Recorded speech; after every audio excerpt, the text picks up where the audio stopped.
Hello and welcome to BYJU'S Exam Prep IAS. Welcome to the daily quiz discussion for the 31st of July 2022. Before we begin, an important announcement. We are glad to announce that BYJU'S Exam Prep is now on Telegram.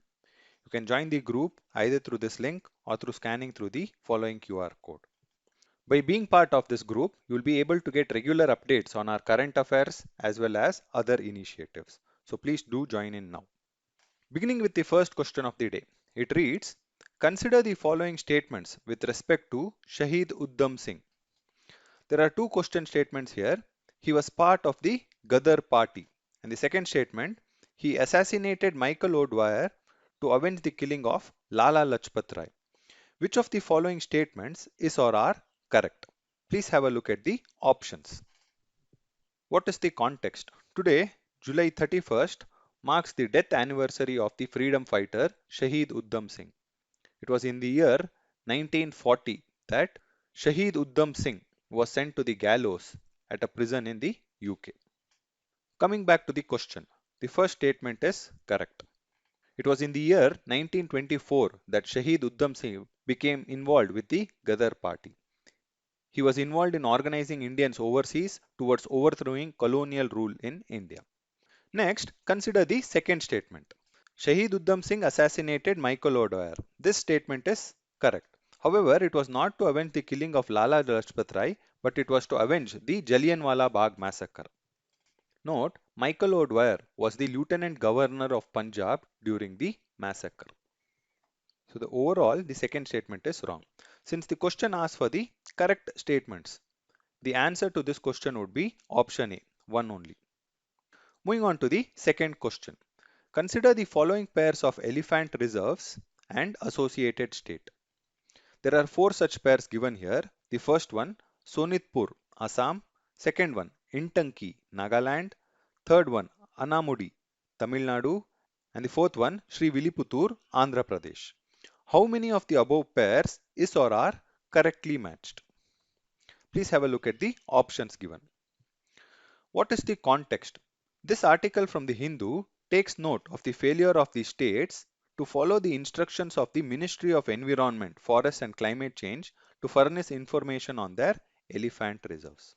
India has around 30 notified elephant reserves spread across 15 elephant range states. Also note, Karnataka has the highest number of elephants in India when you rank state-wise. Coming back to the question. The first pair is correctly matched. Sonitpur Elephant Reserve is in the state of Assam. It borders Kameng Elephant Reserve of the state of Arunachal Pradesh. The second pair is also correctly matched. Intanki is in the state of Nagaland. However, the third and fourth pair are wrongly matched because Anamudi is in the state of Kerala, while Srivilliputur is in the state of Tamil Nadu. Since the question asks for the correctly matched pairs, the answer to this question would be B, two pairs only. Moving on to the third question. It reads, which of the following statements is or are correct with respect to Santhal Rebellion 1855-56? There are three question statements given here. The first one reads, the revolt was spearheaded by the Murmu brothers, Sidhu and Kanu. The rebellion is also known as Ulgulan. The third statement, the British created the Daman-hi-Ko district in the Santhal inhabited areas after the rebellion to placate the Santhals. Please have a look at the options given. What is the context? This article from today's The Indian Express takes note of the Santhal rebellion of the year 1855. Coming back to the question, the first statement is correct because the revolt was spearheaded by the Murmu brothers, Sidhu and Kanu. Apart from Sidhu and Kanu, the other two Murmu brothers included Chand and Bhairav. The second statement is wrong. It was the Munda rebellion which is referred to as Ulgulan. Consider the third statement. This statement is also wrong. Why? Because it was Santhal Paragana which was created after the rebellion. To placate the Santhals, it was not Damin-hi-Ko. Since the question asks for the correct statements, the answer to this question would be option A, one only. Moving on to the fourth question. It reads, consider the following statements with respect to floating solar plants. There are two statements given here. The first one reads, Ramagundam floating solar plant in Telangana is the largest such operating plant in India and also the largest in the world.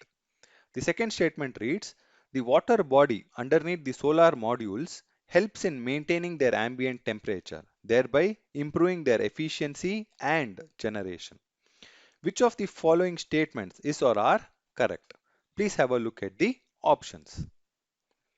What is the context? This article from the Hindu and this article from the PIB takes note of the Prime Minister of India dedicating to the nation the 92 megawatt floating solar power project set up at Kayamkulam in Kerala as well as the 100 megawatt floating solar power project at Ramagundam in Telangana. Coming back to the question. The first part of the statement is correct. That is, it is the largest such operating plant in India. However, it is not the largest in the world. The largest such floating solar plant is in China. So the overall statement is wrong. Consider the second statement. This statement is correct. Floating solar plants offer a number of advantages. What are they? They don't need vast expanses of land for the laying of solar modules. This will help save land for other productive activities. Also, the laying of solar modules on the water surface reduces evaporation from the water bodies.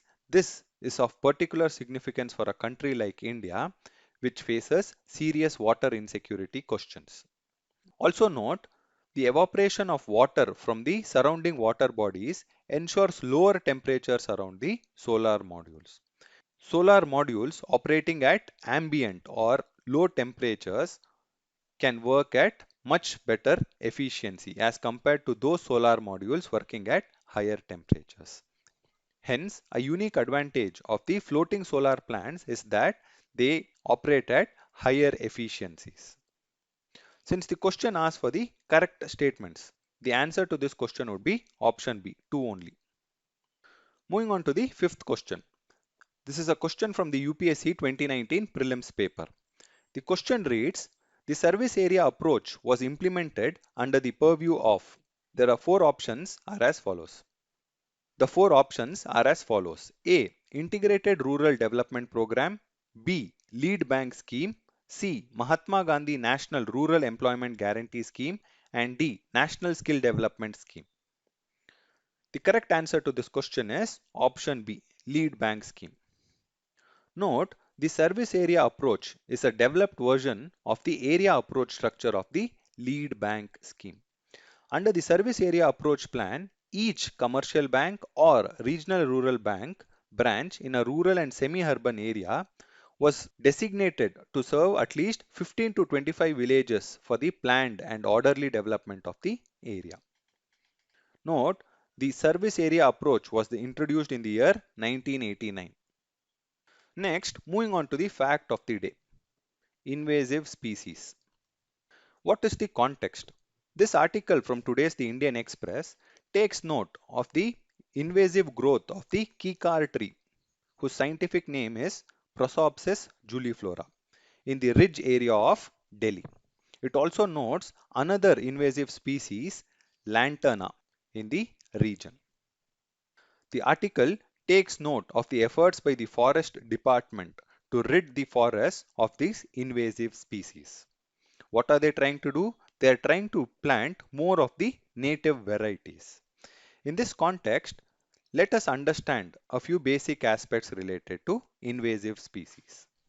How do we define invasive species or invasive alien species? Aliens are species that occur outside their natural range. Sometimes, purposefully or accidentally, people bring non-native species into new areas where the species have few or no natural predators to keep their populations in check. As a result, what happens is the number of these invasive alien species increases. Now, what are the concerns associated with invasive species? Given that these species have no natural predators, they multiply rapidly. This happens at the expense of native species. So what happens is there is a decline in native species. This in turn leads to the loss of biodiversity. This threatens the degradation of ecosystem. Hence, we can summarize that invasive species pose a major challenge to environmental conservation. Also, in this context, let us understand what are some of the major invasive alien species, both flora and fauna in India. Starting out with flora species. These include goatweed, toddy palm, datura plant, also known as the mad plant, water hyacinth, as well as parthenium.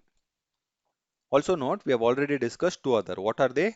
Prosopis juliflora, also known as mesquite, as well as Lantana camara. When it comes to the fauna invasive species, we have myna, we have goldfish, we have the giant African snail, among others. That is all we have for today's discussion. Thank you for being with us.